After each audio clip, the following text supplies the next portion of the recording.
We don't want to deny the fact that every year, annual expenditure of Burkina Faso, Niger, Cameroon, Gabon, Mali, Cote d'Ivoire, all the French-speaking countries in West Africa are being read by France. They are the ones that read their budget and the one that, pay in realization. I mean, the money they realize from the natural resources in that country into these Francophone countries. Like in Niger and Burkina Faso, they have uranium in large number. The uranium realization or disbursement that come into Burkina Faso every year is just $1 billion. While findings and research has actually discovered that every year, the French, that is France, realize $18 billion from sales of uranium in Burkina Faso. A natural resources God used to bless that country. But the French has decided that it is only $1 billion that should be, going, yes, to the pulse of Burkina Faso. Is it good? Is it right? All this kind of slavery and impoverishment, Western Europe subjected African countries, especially the Sahel countries, leaving them in abject, multi-dimensional poverty. And this young man has come to stop it. I'm telling you, Ibrahim Traore is doing the right thing. I'm of the opinion that we Africans should support him. I'm a Biafran from southeastern, region of Africa. Biafra is a southeast country that is located in the south, in the Eastern Africa. We support Ibrahim Traore's, wind of change. The young man is doing good. He's doing lots and lots of good. He's making wave across the African continent. We Africans should work hard to make sure that all the puppets planted by the British, by the French, by the Spanish and Portuguese could not succeed on assassinating Ibrahim Traore. Long live Ibrahim Traore. Long live Burkina Faso. Long live Mazin Nandikam. Long live Biafra. God is your strength. Thank you. Hello, Africa is rising up.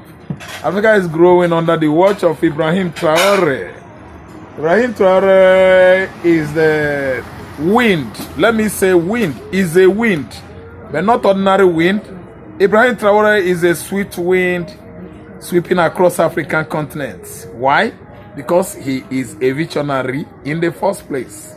A visionary is someone that has visions, someone that has good plan for his country. That's why I said he's a visionary, and everybody actually understand the depiction or connotation of visionary. Then secondly, Ibrahim Traore is a revolutionary, someone that is, gifted to bring a change to his people in the system where he belongs, in his political leadership, political leadership of his country, to effect a change so that his people, his country, his contraption will actually experience a wind of the same change. And everybody, of course, in Africa could actually come out to see that Traore is not aligning with Africa politicians in Kenya, in Tanzania, in Uganda, in Angola, in Congo, in Gabon, in Cameroon, in Niger. He is a different person from the Sahel country of West Africa. How? France, all the colonies, of the French in West Africa, over the years, have been subjected to this policy of assimilation. Policy of assimilation in the sense that every year, I just want to throw small light on what I mean by policy of assimilation. Every year, annually, in West Africa, in those, Francophones, French-speaking West Africa or East Africa or North Africa, instead of the annual expenditure, as an experiment, be, made known to that country. It happens that is the France budget of those countries, Francophones, are being read by France. The annual expenditure of the countries have been, made known to them by the French themselves. So, which is why this young man, Ibrahim Traore, I think a 36-year-old, military head of state of Burkina Faso, seized power from Campore. If not Campore, maybe his predecessor, his name wasn't Campore, but I know that the man that toppled Thomas Sankara in 1987 was his closest friend, Campore. He seized power from Campore and began to bring up the kind of change that Africa has never seen in the history of this dark continent. So, Ibrahim Traore is a swift wind sweeping across Africa continent and even Western Europe, former USSR, America, Asia, and Australia are beginning to buy into the kind of agenda or ideology coming up with the young man. French, over the years, manages the natural resources of all her colony in Africa. I named them. Algeria was French colony. Morocco was French colony. It is only Libya that was colonized by Italy. Yeah. Cote d'Ivoire, that was formerly Ivory Coast, was French colony. Senegal was the French colony. Niger was French colony. Niger, as the capital is Niamey. Then Ouagadougou, the capital of Burkina Faso, yeah, French colony. Then we have other countries in Africa, especially the Sahel. Mali was a French colony. It was the French that was managing their natural resources. Yes, right from onset, after independence, regained countries of Africa. French went back to Europe. The British went back to Europe. The Portuguese went back to Europe. The Belgian, of course, the Spanish, all of them, they absconded into their countries in Europe. But how do I mean here? They were just there playing the role of, let me say, big political godfatherism. We don't play godfather in this part of the world, yet we are shouting Godfather, Godfather. The real godfather in Africa are the rules. Godfatherism are the rules introduced into our system by the British, by the French, the Belgian, and rest of the European colonialists. They are there conducting elections in Africa, across African continent. Each and every election that comes and goes, they are always in charge. They could only successfully place somebody they could, maneuver and control. After rigging and rig out the right people, the right person, the right choices of the Africans, these poor Africans, they will now fall back and control their first choice. And all these their first choices are the one winning elections across Africa. Because they could be controlled by the Portuguese, by the Spanish, by the French, by the Belgians, by the British. So that's why we are having this kind of mess in Nigeria. A situation whereby election was conducted, the British as the back door control the election here and give it to the right person. That's why we are still dying of excruciating economic situation. The same thing happened in Niger. Each and every election that comes and goes there, the right people, the right choice made by the Nigerian could not actually, carry the day. At the end of the day, it was the choice made by the French would actually at least carry the day. So how do I mean it? It is still our colonial masters, the British, the Belgians, the French, and the Spanish that are still in control. No country in Africa has ever got or had their independence. It is a pathological lie.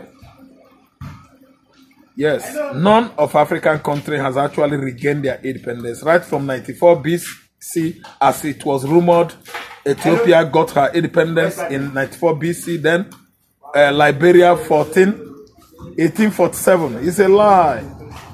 Liberia got her independence in 1847. Go to Liberia and know whose country or whose European country or American country is in control of Liberia. Africa is a very, very backward continent. The people in charge are still our colonial masters, the white European supremacists.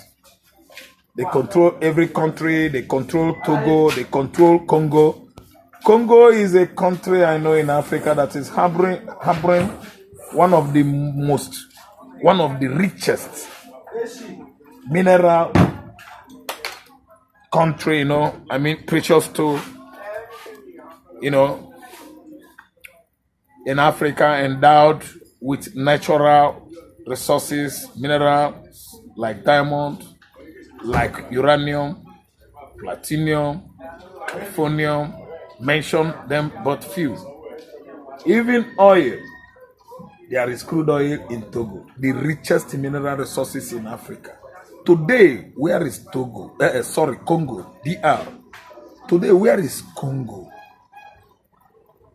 Yes, if you rate the biggest and the highest African economy today is Angola, if not Libya.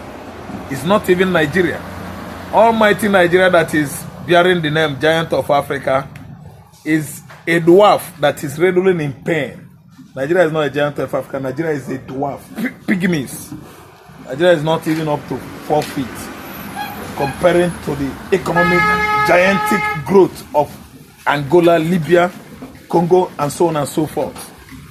It is because of the British hegemony and tutelage, how they subjected Nigerian country to, this kind of colonial slavery that we actually thought left Africa since 1960s. What am I trying to say? Ibrahim Traore has started it, and you can see that kind of policy and ideology he comes up with is growing, fast growing like wildfire. Yes, the British counterparts, they are picking up. I can see Kenya almost, went down, went on civil, unrest, which actually nearly escalated into full civil war last year. This year, I cannot tell you the actual country that is about to embrace the kind of wind of change, blowing across Africa by the Francophones. But all I know is that Egypt, Nigeria, Kenya, Uganda, some of the English-speaking Africa, they are picking up, and it must escalate. I'm of the reason and aware that French has actually captured most of the African regions, countries.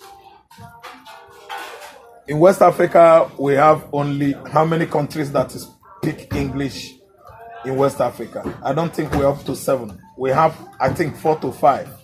Gambia, Ghana, Nigeria, Liberia, Sierra Leone. I don't think Sierra Leone is an English-speaking country. We still have part of Sierra Leone that speak French. The rest are the Francophones. French is having the largest portion of the West Africa economic community states are dominantly the French. So what are we saying here? The British must actually, get the wind up that their colonies were tired of British tutelage. The British supremacists that actually persisted on bringing down all their colonies, stealing all their natural resources. The mineral resources in Nigeria are being stolen, ferried into Europe, into the British. land. Then what about the oil, the gas, the construction of the gas pipe from Imo State down to Europe? It is one of the worst policy that British has come up with. To lay pipe from Igbo land into Europe to make use of our gas, whether the locals, the actual owners of the land, likes it or not. I'm telling you that this is one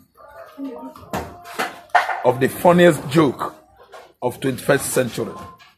That's gas pipeline. I know, I'm an Igbo man. It can never be. They are just playing drama. They are playing film. And I believe it's a joke. The highest of order of a joke. The Imolites, the landowner, if not well compensated, I don't think the gas line from Imo State could excel. No, that construction must be put at halt. It cannot continue. That's the fact. Ibrahim Traore, a swift wind sweeping across Africa. Other countries are at least keen on to an ideology, an agenda you started. Once upon a time, Ogodogu, a neglected country in the past, the former Upper Volta, is now a rising sun that actually connected the other parts of ECOWAS and Sahel countries, bringing this rapid change. Yes, as per se, it's a rapid change. Everybody is keen on West Africa. From West Africa, is going to spread across to Eastern Africa. And this is what that continent is needed to excel through into what IT advanced third world country called Nigeria. Thank you so much. I think next time we are going to commence again. Remember, this is .Nation News. Like, share to your contacts, or subscribe from .Nation Studio. Stay, remain your best man, Raf Tresvant. Thank you.